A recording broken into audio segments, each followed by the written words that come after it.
मेरे अल्लाह, तू फराद की जान बचा ले, उसे अपने घर वालों से मिलने का मौका दे।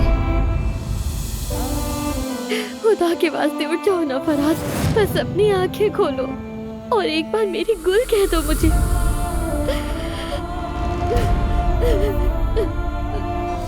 अब मास्क लगाकर ही काम करना पड़ेगा। तुम्हारी मौत मेरे हाथों लिखी है। छोड़ दो, छोड़ दो मुझे, मार दूंगा इसे। मत करें, छोड़ दे बाबा। आप क्यों रो रही हैं? सब कुछ बर्बाद कर दिया आपने।